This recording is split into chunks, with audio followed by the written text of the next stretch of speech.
Hello! നമ്മളിന്നൊരു റെസിപ്പിയുടെ video ആയിട്ടാണ് ട്ടോ വന്നിരിക്കുന്നത്. ചക്ക അടയാണ് നമ്മളിന്ന് ഉണ്ടാക്കാൻ പോകുന്നത്. നല്ല അടിപൊളി ടേസ്റ്റ് ഉണ്ടാവും ചക്ക അടയൊക്കെ. അപ്പോൾ നമുക്ക് എങ്ങനെ ഉണ്ടാക്കണതെന്ന് നോക്കാം. അപ്പോൾ നമുക്ക് കുറച്ച് പഴഞ്ചക്ക കിട്ടിയിട്ടുണ്ട് ട്ടോ. അപ്പോൾ നമ്മളെ വീട്ടിലുണ്ടായത് തന്നെയാണ്. പഴഞ്ചക്കയാണ് അട ഉണ്ടാക്കാനൊക്കെ ബെസ്റ്റ് ട്ടോ. അപ്പം പഴഞ്ചക്ക നമ്മൾ വെട്ടി ചുള എടുത്തിട്ടുണ്ട്. അതിൻ്റെ കുരുവൊക്കെ കളഞ്ഞിട്ട് നമ്മൾ അട ഉണ്ടാക്കാൻ വേണ്ടിയിട്ട് ഒരു 10, 25 ചുള നമ്മൾ മാറ്റി വെച്ചിട്ടുണ്ട് ട്ടോ. ഇനി നമുക്ക് ശർക്കരയാണ് ആവശ്യം. അപ്പം ശർക്കര കൊണ്ടാണ് നമ്മൾ മധുരത്തിന് പകരം മധുരമായിട്ട് ശർക്കരയാണ് ഉപയോഗിക്കുന്നത്.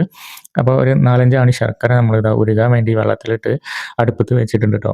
അപ്പോൾ അത് ഉരുകണ സമയം കൊണ്ട് നമുക്ക് ചക്ക മിക്സിയിലിട്ട് അടിച്ചെടുക്കാം ട്ടോ.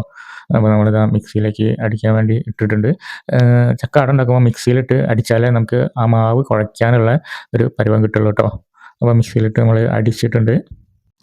അപ്പോൾ ഒരു ട്രിപ്പ് നമ്മൾ അടിച്ചിട്ടുണ്ട് ട്ടോ. വെള്ളമൊന്നും ഒഴിക്കാതെയാണ് ട്ടോ നമ്മൾ അടിക്കുന്നത്. ചക്ക മാത്രമായിട്ടാണ് അടിച്ചെടുക്കുന്നത്. ഇതാ ഈ ഒരു കുഴമ്പ് രൂപത്തിൽ വരെ അടിച്ചെടുക്കുക. അതിൻ്റെ ഈ പഴഞ്ചക്കയൊക്കെ ആകുമ്പോൾ നാര് പോലത്തെ സംഭവങ്ങളൊക്കെ ഉണ്ടാവും. അപ്പോൾ അത് നമുക്ക് ഒരു ചണ്ടി പോലെ നമുക്ക് ചവച്ച് കഴിഞ്ഞാൽ കിട്ടും. അത് അനുഭവപ്പെട്ടവരൊന്ന് കമൻറ്റ് ചെയ്യാം ട്ടോ. അപ്പോൾ അതൊക്കെ ഒഴിവാക്കാൻ വേണ്ടിയിട്ട് നല്ല രീതിയിൽ കുഴമ്പ് രൂപത്തിൽ നമ്മൾ അടിച്ചെടുക്കുക. അങ്ങനെ അടിച്ചെടുത്ത മിശ്രിതമാണ് ട്ടോ അത്. ബാക്കിയുള്ള ചക്കയും കൂടി നമ്മൾ ഇതുപോലെ അടിച്ചെടുക്കുന്നുണ്ട്. ഇനി ഇതിലേക്ക് നമ്മൾ അരിപ്പൊടിയാണ് ഇടുന്നത്. ഗോതമ്പ് പൊടി വെച്ചിട്ട് നമുക്ക് അട ഉണ്ടാക്കാം. നമ്മൾ അരിപ്പൊടിയാണ് ചേർത്ത് കൊടുക്കുന്നത്.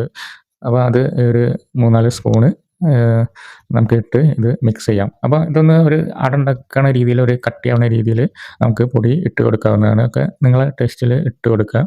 അത് നമ്മളിതാ കുറച്ച് അരിപ്പൊടി ഇട്ടിട്ടുണ്ട്. ഇനി നന്നായിട്ട് മിക്സ് ചെയ്യുക. പിന്നെ അതിൻ്റെ കൂടെ കുറച്ച് തേങ്ങ ഇട്ട് കൊടുത്തിട്ടുണ്ട് ട്ടോ. എന്നിട്ട് നന്നായിട്ട് മിക്സ് ചെയ്യുക നമ്മൾ.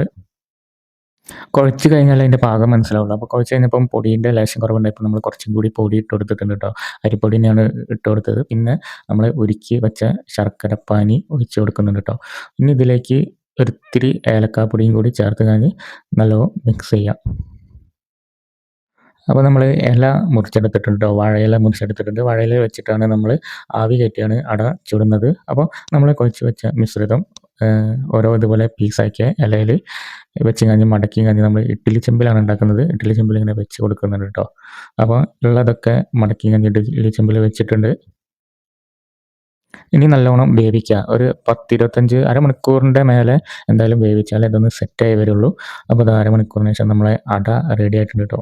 അപ്പോൾ വൈകുന്നേരത്തെ ചായക്കൊക്കെ കൂട്ടാൻ അടിപൊളി ടേസ്റ്റിലൊരു പലഹാരമാണ് ഇപ്പോൾ അത്. അപ്പോൾ എല്ലാവരും ഒന്ന് ചക്ക സീസണാണല്ലോ